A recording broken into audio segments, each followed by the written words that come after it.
अब आते हैं आज की कहानी के ऊपर। इत्तेफाक से दो कहानी इस वक्त एक साथ हमारे देश में चल रही थी और दोनों बिल्कुल दो अलग अलग स्टेट में। एक केरल, जहाँ की कहानी सुनाई एक अफान नाम के 23 साल के लड़के की।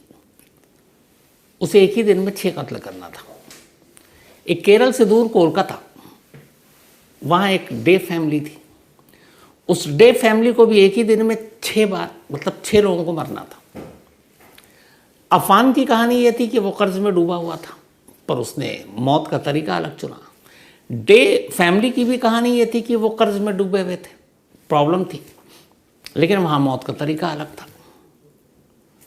लेकिन दोनों का मकसद एक था और इसीलिए इन दोनों कहानियों को डिटेल में सुनाया। लेकिन कोलकाता के डे फैमिली में जिस 14 साल के बच्चे की जान बच गई, इसके बाद जो उसने वेस्ट बंगाल के जो commission for protection of child rights हैं, उनके सामने जो उसने बयान दिया, वो मतलब रोंगटे खड़े कर देने वाला बयान है। 14 साल का ये बच्चा प्रतीप, जो लगभग जिसे 3 बार मारने की कोशिश की गई उसे एक रात में, और तीनों बार ऊपर वाले ने उसे बचाया। और उसके बाद उसने इस घर के उस हॉरर की कहानी 17 एंड 18 जो भी गुजरा है, उसकी जो कहानी सुनाई, जब ये अपने चाइल्ड राइट्स के एडवाइज़र और उनके साथ 2 और मेंबर जब वो कहानी सुन रहे थे, उनके भी रोंगटे खड़े हो गए थे। बट इस कहानी को आपके सामने रखूं उससे पहले एक बात ज़रूर कहना चाहूँगा, क्योंकि ये 2 केस स्टडी अपने आप में, केरल के अफान की, जिसमें उसने एक ही दिन में 5 कत्ल किए, बाद में उसकी अम्मी बच गई, वरना उसके हिसाब से 6, और ये डे फैमिली जो एक साथ 6 जान लेने के लिए निकला था। ये दोनों ही फाइनेंशियली कुछ प्रॉब्लम में थे, कर्ज में थे। लेकिन क्या अगर बिजनेस ख़राब हो जाए, कर्ज चढ़ जाए, तो यही एक रास्ता है, और कोई रास्ता नहीं है। बहुत सारे रास्ते हैं, और मैंने ऐसे बहुत सारे लोगों को देखे जिनकी ज़िंदगी में ये फेज़ आया कि उन्हें बहुत सारी माली दुश्वारी हुई। बहुत अच्छे फैमिली जो बहुत ही मतलब शाही अंदाज में रहा करते थे, लेकिन फिर वक्त ने अपना पहिया घुमाया और उनकी ज़िंदगी में बहुत सारी मुश्किलें आईं, लेकिन फिर से वो अपने पैरों पर खड़े हुए, वापस उन चीज़ों को पाया। लेकिन क्या सिर्फ इस दौलत या कर्ज और इसके लिए अनमोल बेशकीमती जान को इस तरीके से ज़ाया करना चाहिए? मुझे लगता है कि हार नहीं माननी चाहिए। आज बुरे दिन हैं तो कल अच्छे दिन भी होंगे, लेकिन अफसोस ऐसा कदम उठाने वाले लोग सोचते नहीं इन चीज़ों को। तो ये कहानी कोलकाता के उस हॉरर हाउस की है, जहां 17 और 18 फरवरी की रात 6 लोगों की जान जानी थी। इन 6 में से 4 को पता था कि आज की रात क्या होना है। ये भी पता था कि आज कौन कैसे मरने वाला है। अमूमन सबसे मुश्किल काम यही होता है, किसी को पता चल जाए कि वो कब कितने बजे मरने वाला है। उससे ज़्यादा खतरनाक चीज़ कुछ नहीं होती दुनिया में, फिर तो आदमी जीते जी मर जाए। लेकिन उस घर में 6 लोगों को पता था कि आज 4 लोग इनमें से कौन कैसे मरेंगे, और 2 वो लोग थे जो इस साजिश से अनजान थे, और ये दोनों बच्चे थे, एक 14 साल का लड़का और एक 14 साल की लड़की, और दोनों अनजान कि क्या होने वाला है। इस पूरी कहानी की शुरुआत होती है 16 फरवरी को। कोलकाता के इस इलाके की इस 4 मंजिला इमारत में, बिल्डिंग में कुल 6 लोग रहा करते थे, जो मैंने आपको पहले कहानी में सुनाई। एक प्रसून, इसके अलावा प्रसून का जो बड़ा भाई है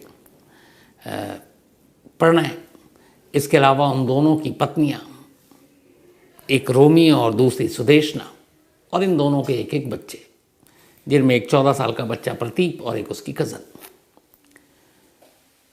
जो दोनों भाई थे, इनका चमड़े का कारोबार था, लेकिन कारोबार में लॉस हुआ और 2023 में इनकी जो फैक्ट्री की कंपनी थी, लेदर की काम था इनका रशिया से एक्सपोर्ट इंपोर्ट का बिजनेस था।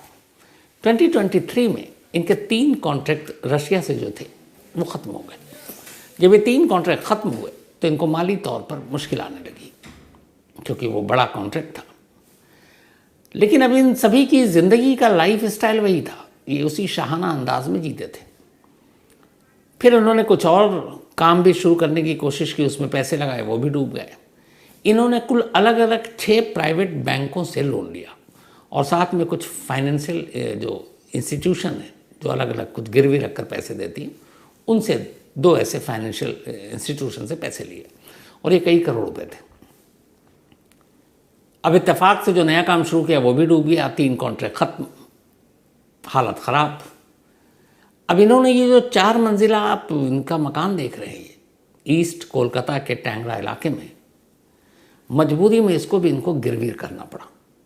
इन्होंने मॉर्गेज कर दिया, गिरवी रख दिया, उसके ज़रिए भी पैसे लिए बैंक से। अब बैंक से पैसे ले लिए, चुकाने के लिए रकम नहीं, बैंक में पैसे नहीं, चेक जारी कर दिए, बाउंस होने का खतरा। उधर तकाजा करने वाले लोग लगातार परेशान कर रहे हैं। 12 फरवरी से ये लोग अब तक दोनों भाई, और उन्हें पता है एक नहीं कई 6 बैंक हैं, 2 फाइनेंशियल इंस्टीट्यूशन हैं, और वो सारे पैसे के लिए मांग कर रहे हैं। और उन्हें ये भी कि घर तक न पहुंच जाए, फैक्ट्री में तो पहुंचे ही। तो आखिर में ये सोचते सोचते इन्होंने 16 फरवरी को ये कहा कि ये जो तकाजा करने आ रही है ये पीछा नहीं छोड़ेंगे और ये हमें कहीं का नहीं छोड़ेंगे, और हमारे पास इनका मुंह बंद करने के लिए कुछ नहीं है। यहाँ तक कि घर भी ये जो पूरा 4 मंजिला बंगला एक तरह से है वो भी गिरवी है, तो हमारे सर से ये छत भी छिन जाएगा। अब ये 2 भाई इन चीज़ों को लेकर इतने डर गए कि उन्होंने कहा कि फिर क्या रास्ता, तो उन्होंने कहा कोई रास्ता नहीं बचा भाई, एक ही रास्ता बचा है। दोनों भाई ने तय किया ठीक है एक ही रास्ता बचा है। अब इन दोनों ने अपनी अपनी बीवियों से ये बात की 16 फरवरी की रात को। प्रणय और प्रसून ने अपनी पत्नी, प्रणय ने अपनी पत्नी रोमी से, प्रसून ने अपनी पत्नी सुदेशना से ये शेयर किया कि हमारी माली हालत बहुत ख़राब है, अब वापस हमारी वो सारी चीज़ें लौटेंगी नहीं, कर्ज बहुत ज़्यादा है, घर गिरवी है, सर से ये भी छत छिन जाएगी, तो हमारे ये दोनों बच्चे कहाँ जाएंगे, तुम लोग कहाँ जाओगी, और जो बेइज्जती है वो अलग। इससे अच्छा है क्यों ना हम लोग एक आखिरी कदम उठाते हैं। दोनों पत्नियां अपने पति के सपोर्ट में खड़ी हो गईं। उन्होंने कहा आप जैसा कहें। अब इत्तेफाक से ये चारों तैयार, लेकिन घर में मौजूद 2 और, एक 14 साल का प्रतीप और उसकी एक कज़न प्रणय की बेटी, वो भी लगभग 13 साल की, उन दोनों से ये बात छुपा कर रखी गई। लेकिन 16 फरवरी को जब ये दोनों भाई अपनी अपनी बीवियों से बात कर रहे थे तब बराबर के कमरे में प्रतीप बैठा हुआ था। उन्हें लगा प्रतीप सो चुका है, लेकिन वो जाग रहा था और उसने ये सारी बात सुन ली। उसने ये भी सुन लिया कि ये पूरा परिवार मरने जा रहा है और उसमें वो और उसकी कज़न भी शामिल है। जैसे ही उसने ये सुना, पहले तो उसे अफसोस हुआ, फिर लगा कि नहीं पापा मम्मी ऐसा कुछ नहीं करेंगे, कम से कम हम बच्चों के साथ तो नहीं करेंगे। तो उसे लगा कि चलो ये वहम हो सकता है, उसने कुछ नहीं कहा। अब 17 फरवरी की रात आ गई। अच्छा, जब 16 तारीख को ये बात हुई तो हुआ कि कैसे, तरीका क्या होगा, तो उन्होंने कहा खीर में कुछ नींद की गोलियां मिलाएंगे और पूरी फैमिली खाएगी। उससे पहले ही हुआ कि और कोई तरीका, तो फिर ये हुआ कि 4 मंजिला ये इमारत थी तो 4थे मंजिल के छत पर जाकर कूद जाए। लेकिन फिर हुआ कि नहीं, वो प्लान काम नहीं करेगा, क्या पता चोट लगे, कोई बच जाए। तो आखिर में पूरे चारों मियाँ बीवी ने मिलकर इसी खीर वाले आइडिया पे लास्ट मोहर लगा दी। अब 17 फरवरी की रात आई, खीर बनी, सभी ने खाया, उसमें मिला दी थी नींद की दवा। लेकिन उस लड़की ने खाने से मना कर दिया, जो प्रणय की बेटी थी। जब मना किया तो कमरे में फिर प्रणय खुद गया और उसने कहा खाना पड़ेगा, उसने कहा नहीं। इस दौरान में ये जो प्रतीप था, इसे सारी बातें पता थी, लेकिन उसे लगा पापा मम्मी ऐसा नहीं कर सकते और वो इस बात से अनजान। उधर प्रणय ने जबरन उसके मुंह में वो खीर डाली और पूरा खिला दिया। इसीलिए उसके चेहरे पर, सीने पर, पीठ पर, लिप्स पर खरोच के निशान थे, क्योंकि वो जबरन खिला रहा था। इधर प्रतीप ये सब कुछ सुनने के बाद अब भी भरोसा कर रहा है कि उसके पेरेंट्स ऐसा नहीं करेंगे, और उसने वो खीर खा लिया। जब देखा उसके मम्मी पापा भी खा रहे हैं, खा लिया।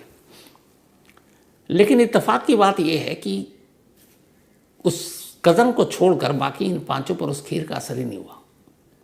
थोड़ी देर बीता, सब नॉर्मल। अब दोनों भाइयों को लगा कि ये गड़बड़ है, खीर का तो कुछ असर नहीं हो रहा है। उन्होंने प्रतीप से भी पूछा कि तुम ठीक ठाक हो, उसने बोला हाँ। अब उन्हें लगा ये क्या है। इधर फिर प्रदीप ने कहा मुझे नींद आ रही, मैं सोने जा रहा हूँ। दोनों को लगा कि शायद इसका कुछ असर हो रहा है, वो अपने रूम में चला गया। अब इधर इन चारों को ये हो रहा है कि किसी पे कुछ असर नहीं हो रहा है, तो लगा ये प्लान फ्लॉप। तो फिर प्रणय और प्रसून ने ये तय किया कि ऐसा ना हो कि असर ही ना हो। तो उन्होंने कहा कि सुनो, दूसरा तरीका इस्तेमाल करते हैं। फिर उन्होंने कहा कि अपने अपने वही कट मारते हैं।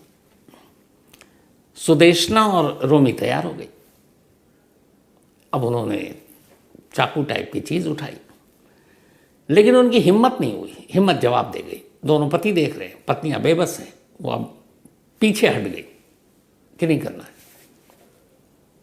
जब वो पीछे हटी तो दोनों भाइयों को लगा कि ये क्या, पूरा प्लान फ्लॉप हो जाएगा। तब प्रणय आगे बढ़ा और उसने वही चाकू उठाया और उसने 3 वार किए, दोनों हाथों पर और एक गले पर। पहले अपनी पत्नी रोमी के, फिर अपनी भाभी सुदेशना के। और वो चीखे नहीं ये कट मारते वक्त, इसलिए दूसरे भाई ने उस वक्त उनके मुंह पर तकिया रख दिया था ताकि उनकी चीख आस पड़ोस तक ना जाए और वो चीखे नहीं दर्द की वजह से। तकिया रखा, फिर दोनों को इसी तरह से 3-3 कट मिले, दोनों हाथों पर और गले पर। अब जब ये हो गया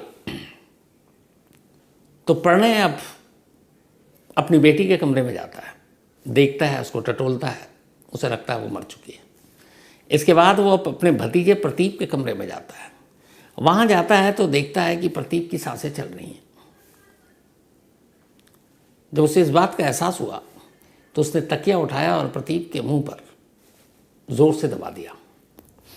काफ़ी देर तक दबाए रखा और उसके बाद फिर उसने देखा उसकी सांसें रुकी हुई हैं। कमरे से बाहर चला गया।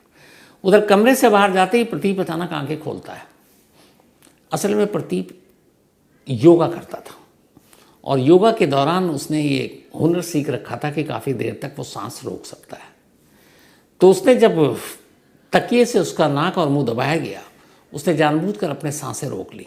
और जब तकिया हटा तब भी पता था कि अब उसके चाचा उसको चेक करेंगे, तब भी उसने अपनी सांसें रोक रखी थी। चाचा चले गए। अब थोड़ी देर के बाद वो धीरे से उठता है प्रतीप और देखता है बराबर के कमरे में उसकी कज़न का रूम था। वो वहाँ जाता, देखता उसकी कज़न मुर्दा पड़ी है। दूसरे रूम में जाता है तो देखता है कि उसकी मम्मी और चाची दोनों खून से लथपथ हैं और दोनों मर चुकी हैं। अब वो अचानक उन तीनों लाशों को देखने के बाद अपने पापा और चाचा को ढूंढता है। जाते जाते वो बालकोनी की तरफ जाता, देखता दोनों बालकोनी में खड़े हैं। अब जैसे ही वो दोनों पलट कर देखते हैं प्रतीप को, वो हैरान रह जाते हैं क्योंकि उनकी नज़र में प्रतीप मर चुका है, प्रतीप खड़ा हुआ है। अब उधर वो दोनों ये बातें कर रहे हैं कि हम पे तो असर हुआ नहीं तो हम बालकोनी से कूद जाते हैं। फिर उन्हें एहसास हुआ कि प्रतीप का क्या करेंगे।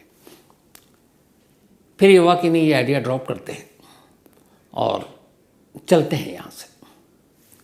इसके बाद उन्होंने गाड़ी निकाली 2:55 पर गैराज से और साथ में प्रतीप को भी बिठाया। प्रतीप को पहले ये था कि छोड़ दो इसको, बट ये हुआ कि सारे लोग तो मर चुके हैं, प्रतीप को क्यों छोड़ा जाए। तो ये हुआ कि अच्छा इसको साथ ले चलते हैं। तो पहले उनको प्रतीप का घर में ही अब छोड़ देने का इरादा था जिंदा, लेकिन फिर लगा कि क्या फ़ायदा, ये करेगा क्या। तो उसे अपने साथ गाड़ी में बिठा लिया। गाड़ी में बैठने के बाद ये कोलकाता की सड़कों पर अगले 2 घंटे 30 मिनट तक भटकते रहते हैं, बल्कि 2 घंटे 40 मिनट तक। इसके बाद एक मेट्रो पिलर से ले जाकर गाड़ी को टकरा देते हैं। फिर पुलिस आती है, अस्पताल ले जाती है। आगे की कहानी आपको पता है। अब ये पूरा स्टेटमेंट 14 साल के इस बच्चे प्रतीप ने दिया कि उसकी मम्मी और आंटी को उसके चाचा ने अपने हाथों से चाकू से मारा। पोस्टमार्टम रिपोर्ट में आई थी कि हाथ की कलाई कटी थी, लेकिन ये खुद से नहीं, ये दूसरे शख्स ने काटा था, यानी एक मर्डर था। तो जब ये सारी चीज़ें हो गई, इन 14 साल के इस बच्चे का बयान दर्ज हो गया, तो अब ये सीधे सीधे मर्डर हो गया, 3 मर्डर। चौथा एक तरह से हाफ मर्डर, प्रतीप बच गया। तीनों हॉस्पिटल में। अभी तक पुलिस उनको अरेस्ट नहीं कर पाई है क्योंकि हालत नाजुक है। लेकिन इस 14 साल के बच्चे की हालत अब दूसरी हो गई है। जो प्रतीप बच गया सिर्फ अपने योगा के हुनर से, वरना ये भी 3 की जगह 4 लाशों में एक होता। 18 तारीख की रात का ये वाक़या है, 19 तारीख की सुबह से लोग हॉस्पिटल में हैं। दोनों भाइयों को और प्रतीक को देखने के लिए इनकी दोनों तरफ से कोई भी फैमिली का एक मेंबर हॉस्पिटल नहीं गया। मतलब चाहे प्रसून हो या फिर प्रणय हो, उनकी फैमिली की तरफ से, चाहे सुदेशना और रोमी हो, इन दोनों की पत्नियां, उनकी फैमिली की तरफ से कोई भी अभी तक ना आगे आया, ना पुलिस की किसी भी इन्वेस्टिगेशन में वो हेल्प कर रहे हैं। और पुलिस के सामने अब दिक्कत ये है कि इस 14 साल के बच्चे प्रतीक का क्या करें।